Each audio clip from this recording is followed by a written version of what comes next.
Atenção porque vai começar a aula de artes.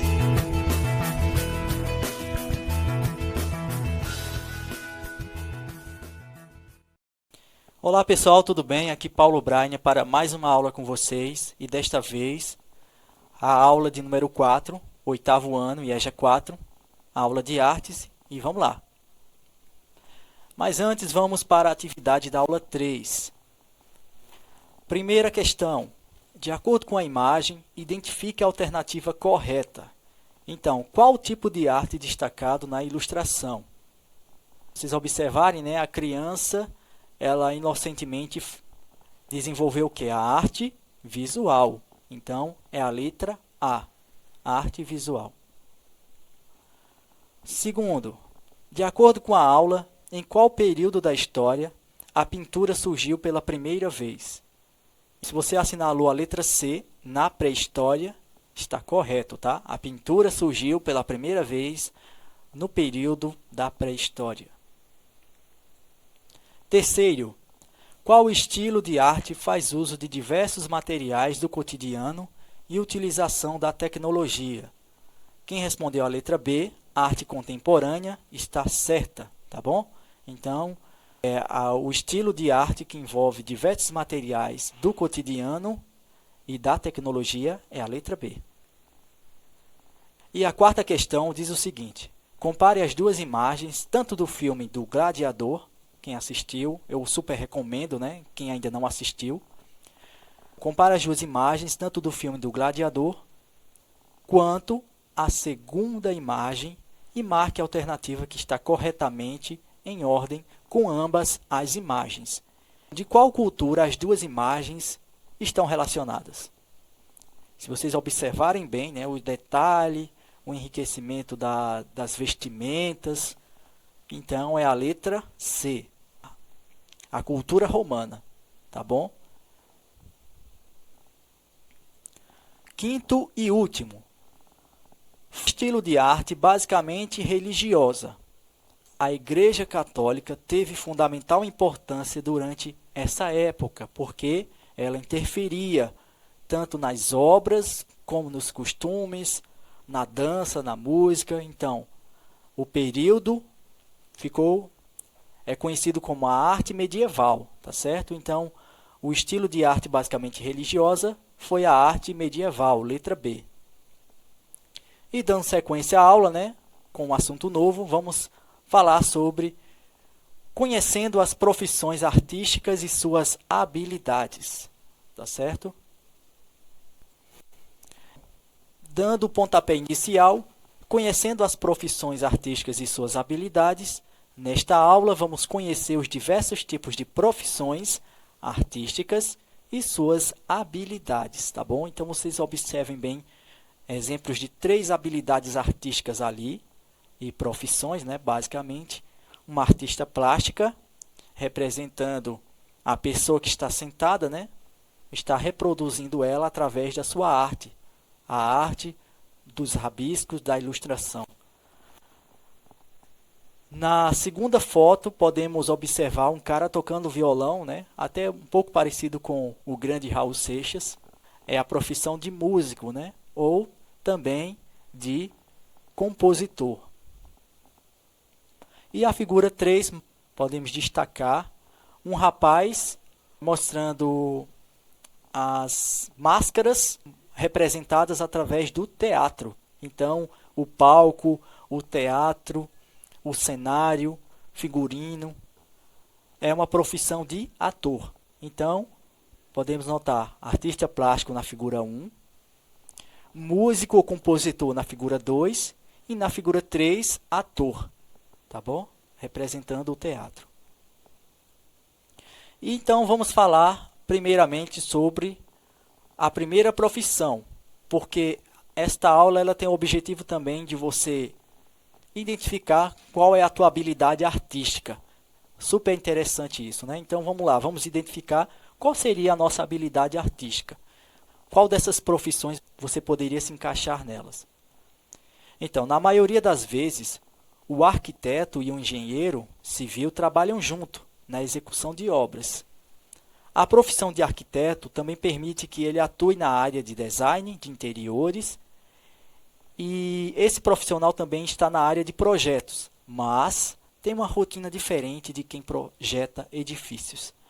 Então, se você tem o objetivo de ser um arquiteto, né, então essa seria uma ótima profissão para você, né? Se você tem uma habilidade artística relacionada com isso, então seria ideal. Podemos notar na figura 1 os primeiros vestígios de uma pessoa que quer se tornar um arquiteto, né? Se você faz uma maquete como ninguém, se você, por exemplo, você é aluno que já desenvolveu muitas maquetes, que são aquelas representações de edifícios em miniatura, com as arvorezinhas pequenininhas, as fazendas. Se você adora fazer isso, então seria legal você investir também nessa habilidade artística sua, para futuramente, quem sabe, você ser um arquiteto, né? Ali existe na parte também de design, né, de edifícios e tudo mais, para fazer desenhos de prédios, de apartamentos, plantas de desenhos e tudo mais. E ali é representação através dos edifícios, né? Um cara desenvolvendo maquetes pequenas em forma de edifício, ali já é a parte mais profissional, ali na figura abaixo. E na última figura podemos notar que o arquiteto também ele tem que ter um pouquinho de conhecimento matemático ali, na questão de você utilizar a régua, o compasso, né, o esquadro, para fazer as partes de uma casa, de um edifício e tudo mais, para ter as medidas já certinhas ali, tá? Vamos para o design de games. Então, se você gosta bastante de games, né? No meu caso, eu gosto de desenhar, fazer os desenhos dos games, e não de desenvolver games ou jogos de games. Mas, se você tem uma habilidade com isso, então, o design de games é o profissional que cria jogos eletrônicos para computadores, tablets, smartphones e videogames. O seu papel, ele vai além, já que ele atua em todas as etapas da produção, desde a ideia inicial e a definição de regras até os testes finais de validação e a divulgação do jogo. Então, ele participa de todos os processos que envolvem a criação de games, desde a definição de regras do jogo até os testes finais, passando pela criação de animação dos personagens, definição do roteiro e a animação das telas. Então, ele é um pouco de tudo, né, ali, né? Ele é roteirista do game, ele vai desenvolvendo a parte visual também do game, os personagens, desenvolvimento dos personagens. Então é bem interessante para você que gosta bastante de games. Eu gostava bastante do The King of Fighters, era muito bacana, que era um game de luta, e jogos também como Campeonato Brasileiro, Super Nintendo. Então é muito bacana, interessante, você que gosta bastante de games e quer saber como é que funciona a estrutura de um game. Estilista, né? A rotina de trabalho de um estilista envolve o quê? O desenho de peças, a elaboração de coleções e o planejamento de desfile. Além disso, esse profissional ele precisa estar ligado nas tendências da moda. Ele também precisa ser criativo e ter uma boa visão de negócios. Então, se você quer ser um estilista, né? Se você tem uma habilidade de desenvolver peças de roupa, né?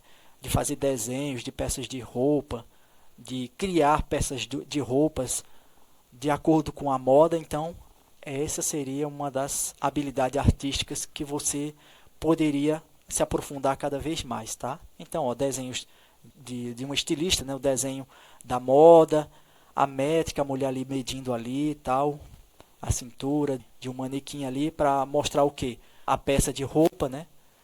Entre outras e outras coisas que o estilista pode fazer, né? Além de desenvolver apenas desenhos. Vamos para o artista plástico. Então, se você gosta de desenhar, fazer desenhos em quadros ou até também em paredes, né? Os desenhos conhecidos como street art, né? Que é a arte de rua. Então, o artista plástico, ele lida com materiais visuais para criar obras de arte. Ele pode trabalhar com cerâmica, com escultura, com desenho, com fotografia, com gravura, com pintura, ou até com colagem também, ou etc. Então, vocês podem observar desenhos utilizados através do artista plástico, tá bom? Roteirista e cinema, teatro, TV, né? Então, roteirista de cinema, teatro, TV, seria ótimo se você gosta de escrever peças de teatro, se você gosta de ter uma habilidade em escrever roteiro de personagens e tudo mais, então aqui seria uma ótima habilidade, uma ótima profissão, tá? Então, o roteirista ele cria cenas de filmes, novelas, peças teatrais, programas de auditório e etc. E ele quem escreve as falas, determina a posição dos atores em cena e como eles devem se movimentar. Então, existem os roteiristas que criam a história a ser contada e aqueles que adaptam a obra já existente para a linguagem do teatro, cinema ou TV. E mesmo para produzir um roteiro adaptado, é preciso ter muita criatividade para transformar um texto em diálogos e cenas emocionantes. Então, observem bem, eu vou dar um exemplo do livro O Alto da Compadecida. O livro, tá? A obra-prima, a matéria-prima, o livro. É escrita pelo próprio autor, Ariano Suassuna. Então, esse autor criou, desenvolveu a obra, beleza. Mas aí, o roteirista ele acaba se interessando pela obra escrita, que é o grande roteirista Guel Arraes, que é representado pela figura 4, e ele desenvolve o filme O Alto da Compadecida, através dos atores representando o João Grilo e o Chicó. Então, observem aí um ciclo, né? Um ciclo que vai desenvolvendo desde a primeira, que foi a obra-prima do autor, Ariano Suassuna, até chegar a ser um filme, né? Basicamente, onde o grande público assiste, reassiste e tudo mais. Tudo é uma questão de desenvolver, né? Desenvolvimento, mas não foi só o roteirista, né? Teve uma grande equipe por trás para desenvolver o filme e assim por diante. Mas eu só quero que vocês observem o seguinte, que além de você ser um roteirista, você tem que saber criar as peças, tem que desenvolver, tem que amar um pouco do teatro, né, e tudo mais, tem que saber a história de um livro, ler um pouco daquele livro, daquela história, daquela trajetória, até transformá-lo em uma peça teatral e em um filme futuramente. Agora, se você gosta de publicidade, se você gosta da publicidade em si, então a habilidade de publicitário seria ótimo para você. Então, a essência do trabalho de um publicitário é criar campanhas para divulgar produtos, serviços, ideias e marcas. Para isto, ele precisa compreender qual o público-alvo e o objetivo que determina a empresa, qual a empresa que quer alcançar com a campanha. O publicitário ele precisa ter sensibilidade para entender os desejos de seus clientes e muita criatividade para transformá-los em uma propaganda, outdoor, logotipo e etc. Aí vocês podem observar ali, né, como é desenvolvido a publicidade, a parte do logotipo, né, as logomarcas e tudo mais, as ideias que aquele publicitário está tendo, a divulgação, como é feita, a marca que está sendo mostrada ali, exposta ali através dos outdoors. Um dos grandes exemplos de publicidade em si é nas campanhas do Bombril, por exemplo, através do garoto propaganda, o grande Carlos Moreno, tá certo? Então, esse grande ator, ele deu um grande up, né? Uma grande subida para a marca Bombril. Infelizmente, né, ele acabou se aposentando, tal, mas até hoje ele é super bem lembrado porque ele passou anos, né, divulgando essa marca e foi bacana porque, além da publicidade em si, vendeu bastante esse produto, né, essa marca. Então é um exemplo de publicidade ali, tá bom? Então, um dos exemplos é o Gilson Silva, ele que é comunicador e fotógrafo e também que gosta da área de comunicações. Então, Ele tem essa especialidade, basicamente, né? É uma lenda viva da cidade, e é isso. É um dos exemplos que sobre a questão da divulgação, fotografia e também sobre a questão da mídia. Design de interiores. E o que é isso? É o profissional que determina como será organizado um ambiente para que fique bonito e funcional. É ele quem escolhe quais móveis serão utilizados, a cor das paredes, o tipo de tecido da cortina, os objetos de decoração e etc. E para se tornar um bom designer de interiores, é preciso ter muita criatividade e senso estético. O que é senso estético? É você ter bom gosto na questão da parte visual daquele ambiente, tá? Você ter uma percepção sobre isso, sobre a percepção de cores. E além de habilidades gerenciais para planejar o orçamento, você também precisa coordenar pessoas, controlar cronogramas, fixar prazos e lidar com as expectativas do cliente. Então, é uma prova de fogo, mas que vale a pena, né? Porque vale a pena, sim, você investir também no design de interiores. E é como se fosse, não existe o estilista, né? Para desenvolver as peças de roupas de acordo com a moda.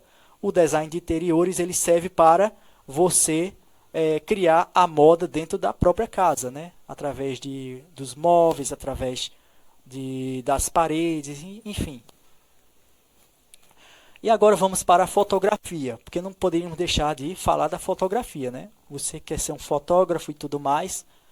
Então, se optar pelo curso de fotografia, você desenvolverá habilidades no manuseio de equipamentos fotográficos, além de ser orientado sobre as linguagens expressivas na produção de imagens fotográficas, enquadramento, por exemplo. Você tem que ter a percepção de luz, cor, textura, composição, foco e entre outras coisas, né? Mas vale a pena você estudar essas coisas, porque você cada vez mais se torna profissional naquilo e cada vez mais você é lembrado por muitas pessoas, as pessoas vão acabar te chamando e tudo mais. E além disso, você aprenderá sobre tratamentos e edições de imagens, tá certo? Então dá para você também criar no Photoshop, né, coisas relacionadas ao manuseio das imagens. Se sair uma espinha no rosto, tem como você tirar na edição da imagem, tudo mais, né? Então, o profissional que se forma em fotografia, ele poderá trabalhar em estúdios, empresas, jornais, revistas e também como autônomo, realizando coberturas de eventos sociais, como casamentos e aniversários. Então, vocês podem observar exemplos, né, de fotografias ali, a figura 1, a figura 2, fotografias captadas de casamento, de recém-nascidos, de bebês, né, a parte infantil e também a parte de fotografias com idosos. E é isso, pessoal. Recapitulando a aula, conhecemos um pouco sobre as profissões artísticas e suas habilidades. Lógico que existiam outras habilidades artísticas, só que eu quis destacar mais aquelas com mais expressividade ou que são mais reconhecidas.